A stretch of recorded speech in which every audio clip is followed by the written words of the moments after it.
If CM Punk was a fan of noodles, his favourite flavour would be beef. Welcome back to Fog Wrestling, and CM Punk is stirring the pot of noodles. He's claiming that Seth Rollins simply cannot talk about his career without mentioning me. And I've backed Punk the past couple of months, but I'm going to take my hands off his back and say, no, you're a liar, Punk, because this is BS. Seth Rollins, right, I don't like the guy, but he's been in WWE for 12 years, and apart from when he's needed to mention Punk, like 12 years ago, 10 years ago, or recently, he's not mentioned it when he talked about his career, has he? I mean, it's always been mentions to, like, The Shield and other things he's done. When's he actually mentioned Punk? No one's mentioned Punk on WWE TV. Well, he's hardly going to mention Punk when Punk's not in the company, is he? Yeah, but is this CM Punk... He's hardly going to promote Punk while he's fucking in AEW. Yeah, but that's what I'm saying. CM Punk's a liar here.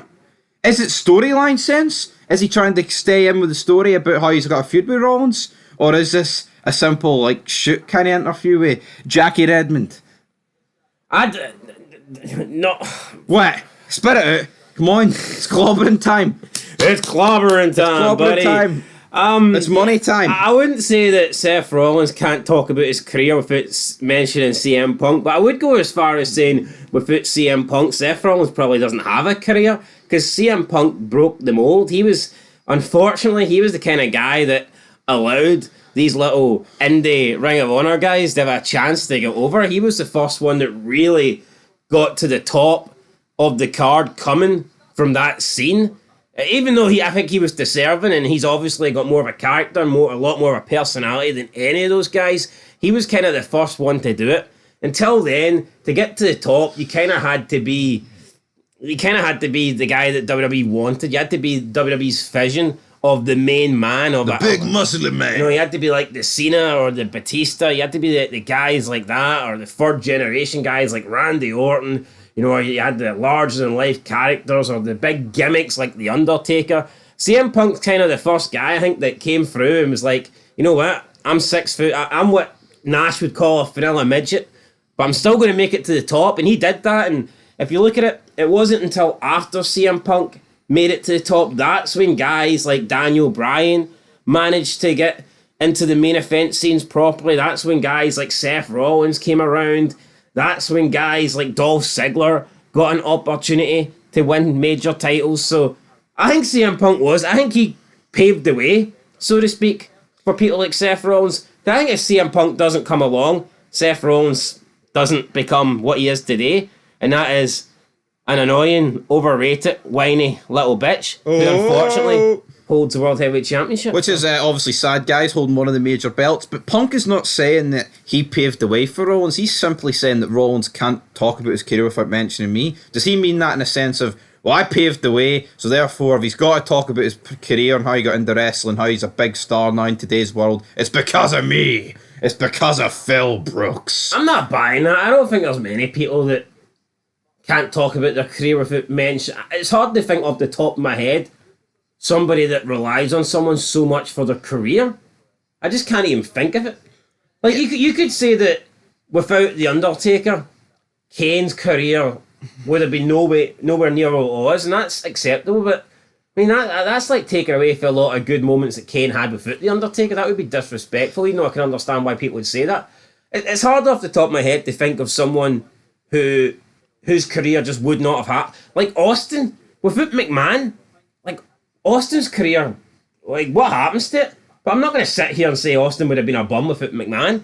But there's no doubt that McMahon was a massive part in helping making Stone Cold Steve Austin. Yeah, if you think storyline sense, I guess Triple H got made by Michaels and they went with that. They played on that in their feud.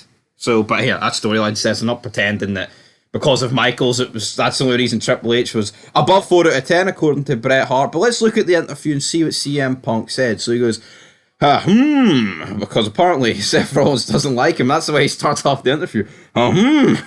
Because I've been everywhere he has been, and he hasn't been everywhere I've been. We've probably been too similar. That's honestly the biggest thing I could think of. We're very similar. The difference is I can talk about my career and not have to mention him. He cannot talk about his career without mentioning me. So we'll get to the second bit of the quote in a minute. But, right, so he's saying that he can talk about his career without mentioning Rollins, but Rollins can't talk about his career without mentioning him. What do you think of that?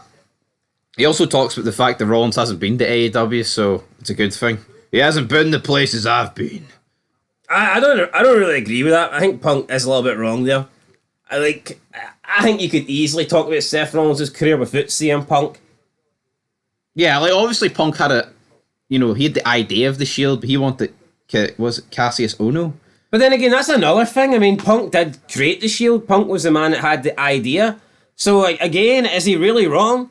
Because, like, he did kind of pave the way for guys like Seth Rollins, and then he did put Seth Rollins on the map. He handpicked Seth Rollins to be a part of the Shield. Now, let's say Seth Rollins wasn't a part of the Shield, and he just came up as a bland guy. Well, he is bland. He came up as a Well, he is Finale. Let's just say he came up as a guy with a blonde streak in his hair that wasn't part of the Shield. There's no guarantee this guy wouldn't have been on the roster for like a year then cut. Yeah, definitely not. The Shield, I mean, what would those three look like without the Shield? You always remember that entrance. You remember what they wore. You remember the beatdowns. Like, obviously, they beat up The Rock, beat up Punk, beat up Taker. Realistically, any three guys that are coming into a company beating up guys of that stature, you're going to get over. Did the three guys in the Shield get over because they were the best three that WWE had, or did they get over simply because they were in the Shield and they got to work with the top guys, such as Punk, such as Cena, such as Taker? They got elevated straight in to a main event level. Is that why they got over, or did they get over because they were the best three guys? I would say it's the former. I'm not saying that Rollins, Reigns, and Dean Ambrose couldn't have got to main event status or couldn't have been world champions had they not debuted in the Shield, but that pretty much just boosted them straight up the ladder. Straight up the ladder. Let's go down the ladder and read the rest of this quote, though. It says, I understand where he's coming from. I understand. I think he's always felt he was the little brother. I never tried to treat him that way. I've always tried to treat him like a peer, but some people you just cannot reach. He hates me. He hates me. Like Colorado Avalanche and Red Wings. That's an American sport reference I do not get. Do you know what that is? Is that NHL? Is that NBA? I know for a fact it's not. Baseball or something? Baseball. Come on, Punk. He hates me, he hates me. Next year he'll be writing a fucking Puddle of Mud song. Anyway, that's us done. CM Punk talking about Rollins. Again, I mean, I would like to hear Punk reply to McIntyre. I know McIntyre commented on Raw about the whole, you were a locker room leader when I needed. That was pathetic for McIntyre, I'm sorry. That is fucking embarrassing. You weren't there to hold my hand when I needed it. I think there's only one example that makes sense, and that's during the invasion, where you needed a leader to lead the company to victory. And like, if you got fired as a result of the leader losing the match, I think, okay, I can half accept that. But to try and claim that because Punk was like champion is why you got jobbed out and why you were in three-man band is fucking desperate. Punk's fucking priority should be holding on to the title at all costs. Why is he going to give a shit about... But that's what I hate. They just break kayfabe. They basically admit, look, this is all fake. We're all pretending. We're actually all one team working together. That's killed wrestling. That is fucking killed wrestling. CM Punk shouldn't be giving a shit about Drew McIntyre. He shouldn't want to help Drew McIntyre. The only thing CM Punk should be doing is making sure the world title stays around his waist. That's exactly a fucking fact. I think Austin was busy helping Spike Dudley in 2001. No, but it's honestly like someone being like, oh, if Cena put the arm around Benoit in 2007, maybe he wouldn't have committed that tragedy. As the locker room leader, he should have done that. First of all, you can't say locker room. You can't. Can you, buddy? You can't say locker room leader. Fuck off. Fucking Mongo. Locker room leader. Say it. Locker room. Jesus Christ. Locker room leader. Locker room leader. Right. Locker room. Fuck off! No, not room. Locker room leader. Locker. Now let's just move on, man. Locker room leader. Locker room leader. I would argue Benoit in 2007 before he killed himself was arguably, well, I would say he was more of a locker room leader than Cena.